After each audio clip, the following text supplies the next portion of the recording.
Bonjour et bienvenue. On va mettre les pouces en l'air et les poings sur les genoux. Aujourd'hui, la posture du chameau. Installe-toi, respire, les talons sur les fessiers.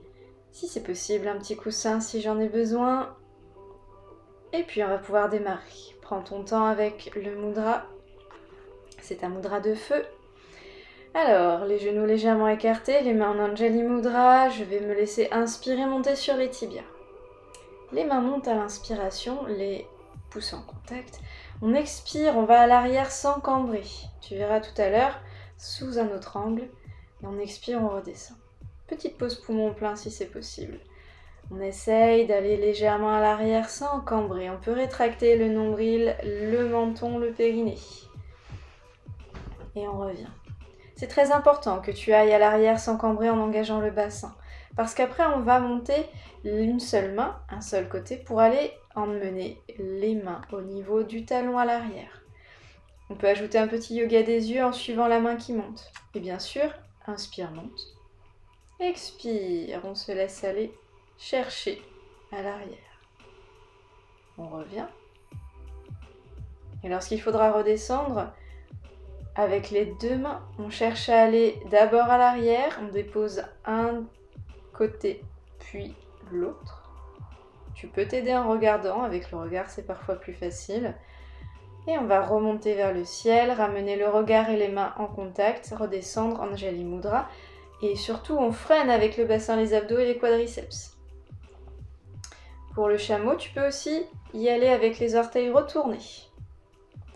Main à la poitrine, j'inspire, je monte sur mes appuis, je vais vers le ciel, énergie jusqu'au bout des doigts. Légèrement, je m'incline à l'arrière, je dépose une main puis l'autre. C'est-à-dire, mes doigts peuvent être en direction, mes doigts peuvent être déposés, voire ma main peut carrément empaumer le talon. Menton au sternum, et si tu dois emmener le menton, c'est juste le nez vers le ciel, c'est dans l'axe de ta colonne vertébrale, c'est pas plus loin. C'est-à-dire que tes cervicales resteront dans leurs possibilités.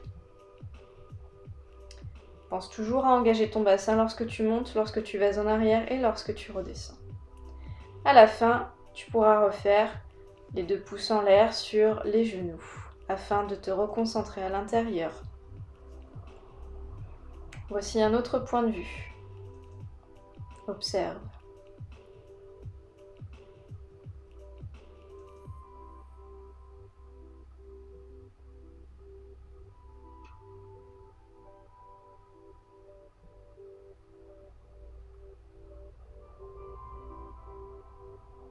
Pendant tes respirations, tu peux emmener ton regard intérieur sous le nombril. D'abord vers le ciel, ensuite à l'arrière, sans cambrer. On le fait plusieurs fois, on ne va pas tout de suite dans la posture du chameau.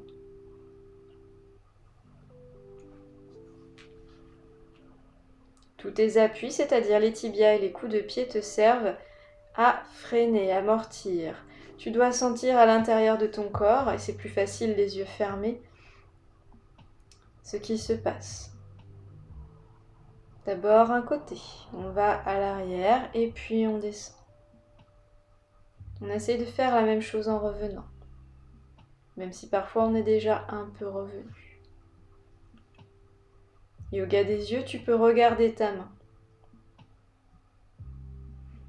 Il suffit d'emmener la main en direction et tu es déjà dans la posture du chameau. Shin Mudra, c'est facultatif. Personnellement, je descends une main après l'autre parce que je suis plus à l'aise comme ça. Et je remonte aussi une main après l'autre.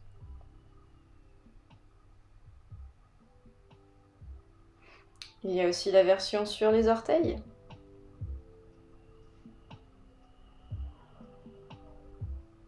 Toujours monter à l'inspire et descendre à l'expire.